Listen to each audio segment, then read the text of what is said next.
அனைவருக்கும் வணக்கம். ஓம் பூச்சியாய ராகவேந்திராய சத்திய தர்ம ரதாய சபஜத்தாம் கல்ப விருஷாய நமதாம் காமதேனுவே ஸ்ரீ ராகவேந்திரருடைய பொற்பாதம் தொட்டு வணங்கி குரு வாழ்க குருவே துணை.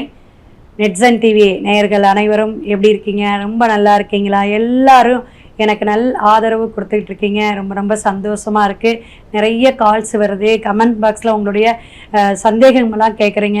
ஒரு சில நேரம் தான் என்னால் பதில் சொல்ல முடியுது. ஏன்னா கால்ஸே புக்கிங் பார்த்திங்கன்னா 3-4 மாதத்துக்கு புக் பண்ணி வச்சுருக்கோம்.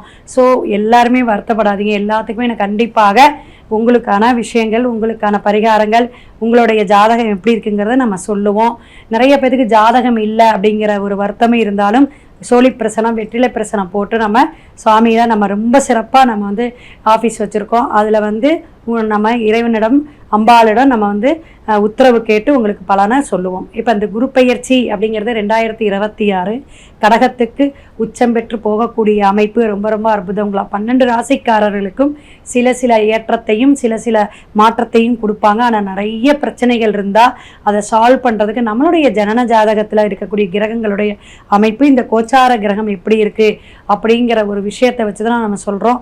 இதில் பாவ கிரகமான ராகுகேதுடைய அமைப்பு, அதே போல் சனி பகவான் மீனத்தில் பயணிச்சுட்டு இருக்கக்கூடிய அமைப்பு எல்லாமே அனலைஸ் பண்ணி தான் சொல்லணும். ஒரு சுபகிரகத்தை மட்டும் வச்சு நம்ம இப்போ சொல்லுவோம்ல, குரு பார்த்தால் கோடி நன்மை, குரு பார்க்கக்கூடிய இடம் எல்லாம் என்னதுங்க, விருத்தியாகும் அப்படின்னு சொல்லுவோம். அப்போ குரு நின்ற இடம் பால் அப்படிங்கிறோம். அப்போ அது பாழா போகுமா அப்படிங்கிறது கிடையாது. சில குறைகளை அந்த ராசிக்கு கொடுக்கும் அப்படின்னு தன் வீட்டுக்கு உச்சம் பெற்று அமரும் பொழுது அது எந்த பாதிப்பையும் கொடுக்க மாட்டார். ருணரோக சத்துஸ்தானம் அப்படிங்கக்கூடிய அமைப்பில் ஒருத்தருக்கு பாதிப்பு இருக்குதுன்னு வச்சுக்கோங்களேன். அதை 6ஆம் பாவகமாக எடுக்கிறோம். அப்போ அதில் இந்த குரு பார்க்கும்போது என்ன ஆகுனா அது கொஞ்சம் அதிகப்படுத்தி கொடுத்துட்டு போகும். அப்போ பார்த்தீங்களா, ஒரு குறையையும் அவர் ஒரு அதிகப்படுத்தி அதில் ஒரு நிறைவை சொல்லுவாங்கள்ல, தலைக்கு வந்தது தலப்பாவோட போச்சு அப்படிம்பாங்க. அது மாதிரி எல்லாம் பிரச்சனைகள்லாம் தீர்க்கக்கூடிய அமைப்புன்னு சொல்லலாம். இப்போ திருக்கணிதப்படி பார்த்தீங்கன்னா உங்களுக்கு 2/6/2026 ரிஷபராசி எப்படி இருக்கீங்க? ரொம்ப நல்லா இருப்பீங்க. ஏன்னா குரு பெயர்ச்சி ரொம்ப சப்போர்ட் பண்ணக்கூடியது அமைப்பில் வருது. 80% எழுதி வச்சுக்கோங்க. ஏன்னா லாபஸ்தானத்தில் சனி பகவான் இருந்து நான் தரேன் நீ தரேங்கிற மாதிரி தொழில் முன்னேற்றம் எல்லாமே அற்புதமாக இருக்குது. தைரியம், தன்னம்பிக்கை, வீரியம் அப்படின்னு சொல்லக்கூடிய 3ஆம் இடத்துல குரு பகவான் அருமையாக பெயரக்கூடிய உச்சம் பெற்று அமரக்கூடிய அமைப்புக்கு குழந்தை பாக்கியம் இல்லாதவங்களுக்கு ஃபஸ்ட்டு குழந்தை கிடைக்குங்க. ஏன்னா உங்களுடைய 8-11க்கு உரித்தானவர் யார் அப்படின்னா குரு பகவான். அந்த குரு பகவான் கடகத்தில் இருந்து உங்களுக்கு 7ஆம் பார்வையாக உங்களுக்கு எந்த இடத்த பார்க்குறார் அப்படின்னு பார்க்கும்பொழுது மகரத்தை பார்க்கறதுனால உங்களோட வருமானத்தோட, ஒரு தொழிலோட, ஒரு உத்தியோகத்தோட வரக்கூடிய வரன் அமையும் அப்படிங்கிறத தெரிஞ்சுக்கணும். அதே போல் 5ஆம் பார்வையாக பார்க்கக்கூடிய விஷயமும் உங்களுக்கு 7ஆம் இடத்தை பார்க்குறார். அது ரொம்ப ரொம்ப சிறப்பு அப்படின்னு சொல்லலாம். 11ஆம் இடத்தை பார்க்கக்கூடிய விஷயம் எது அப்படின்னா மீனத்தை 9ஆம் பார்வையாக பார்க்குறார் குருவை. அப்போ குரு தன்னோட இடத்தையே பார்க்கக்கூடிய அமைப்பில் சனி பகவானையும் பார்க்கறதுனால தொழில் அமோகமாக இருக்கும். வெளிநாடு வெளியூர் விஷயங்கள் நல்லா இருக்கும். கவலையே வேண்டாம் அப்படிங்கிற அளவுக்கு தன்னம்பிக்கையும் தைரியமும் மட்டும் இருந்தால் போதும். யாருக்குங்க? ரிஷபராசிக்காரர்கள் எல்லாத்துக்கும் நல்ல நன்மைகள் நடைபெறக்கூடிய அமைப்பெல்லாம் உண்டு. கடன்லாம் தீரக்கூடிய அமைப்பு உண்டு. சினிமா துறை, கலைத்துறை, இது மாதிரி மீடியாவில் யூடியூப் சேனல் வச்சுருக்கவங்க எல்லாத்துக்குமே சிறப்பான ஒரு அமைப்பில் குரு உட்காரார். தனம் தானியம் பெருகக்கூடிய அமைப்பில் இருக்குது குரு பெயர்ச்சி.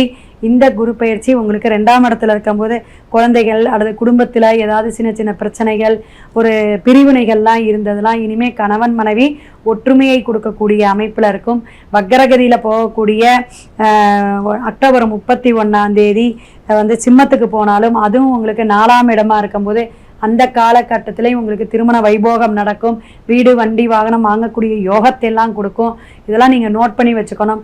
ஸோ உங்களுக்கு ரொம்ப ரொம்ப அற்புதமாக இருக்குது. ஆனந்தமான ஒரு வாழ்க்கை அமைய போது சுபகாரியங்கள்லாம் போய் நிறைய கலந்துக்குவீங்க. நல்ல நல்ல காரியங்கள்லாம் எடுத்து செய்வீங்க. ஆன்மீக பயணமாக, ஆன்மீக சுற்றுலாலாம் போகக்கூடிய காலகட்டமாக இருக்குது. தைரியமாக இருக்கணும். அடிவயிறு சார்ந்த பிரச்சனைகளோ அல்லது டயட்டில் ஏதாவது சாப்பாட்டில் கோளாறு இல்லாமல் பார்த்துக்கணும். சரியான நேரத்துக்கு நீங்கள் தினமும் உங்களுடைய அந்த சாப்பாடு உணவுங்கிறத கரெக்டாக நீங்கள் எடுத்துக்கிட்டு இருந்தீங்கன்னாவே போதும்.